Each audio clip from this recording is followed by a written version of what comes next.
Whenever we try to make sense of the world, we pretty much always start with ourselves. Think about it. The foot, the meter, a lot of our basic units are tied to human biology. They make sense to us. But here's a question. Does the universe itself care about any of that? Today, we're going to go searching for the real rulers of cosmic scale. So that's the real puzzle, isn't it?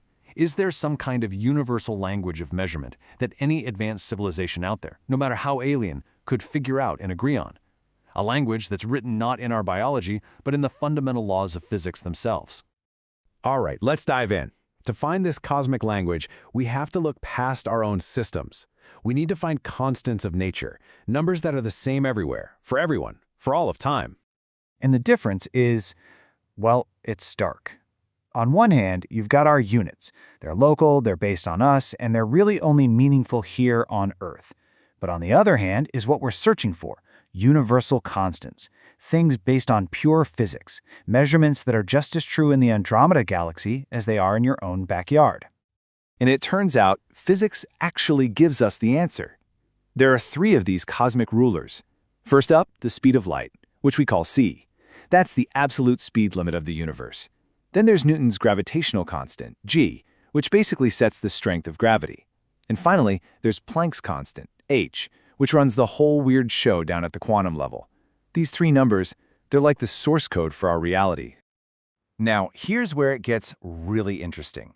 You can actually take those 3 universal constants and combine them in just the right way to create a unit of length. And this isn't just any length. It's the smallest possible meaningful length. We are talking about the absolute floor of reality.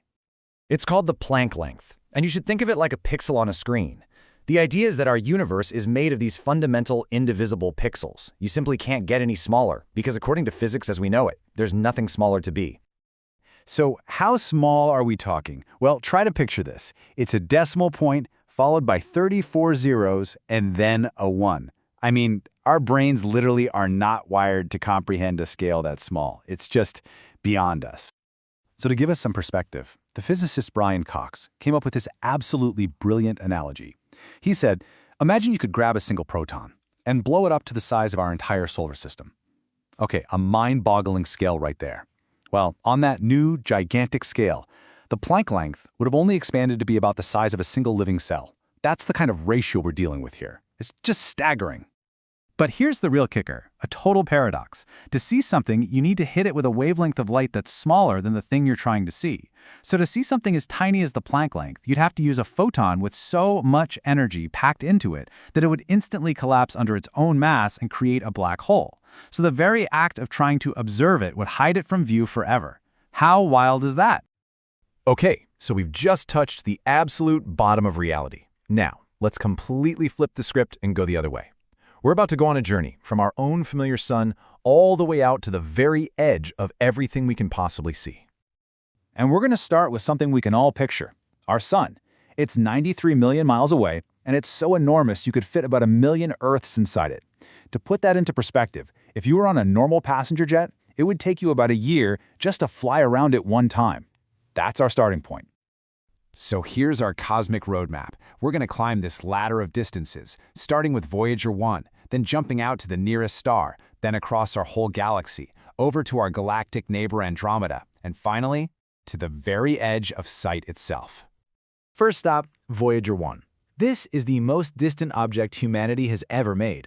It's so far out there that if you send it a radio signal, which travels at the speed of light, it takes over 22 hours just for the message to get there. One way. Okay, from there we take a huge leap out to our nearest stellar neighbor, Proxima Centauri. Now, even if you were traveling at the universe's ultimate speed limit, it would still take you 4.2 years to make that trip. But even that star is just in our local cosmic neighborhood. Our home, the Milky Way galaxy, is a sprawling city of stars that's 100,000 light-years across.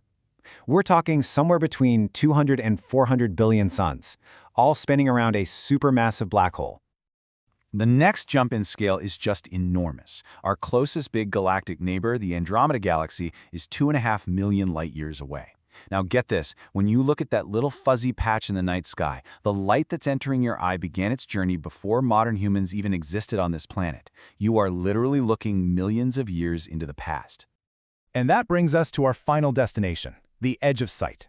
The oldest light we can see has been traveling for almost 14 billion years to reach us, but because space itself has been expanding that whole time, the place that light originally came from is now a mind-bending 46 billion light-years away from us. That distance, that's the edge of our observable universe. So let's just take a second to process that.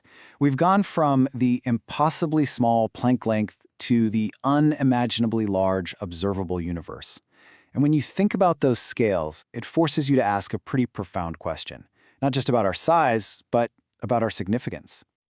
I mean, when you really try to wrap your head around that cosmic vastness, it's pretty hard not to feel small. Does our existence even matter at all in a universe that is so big? And you know what?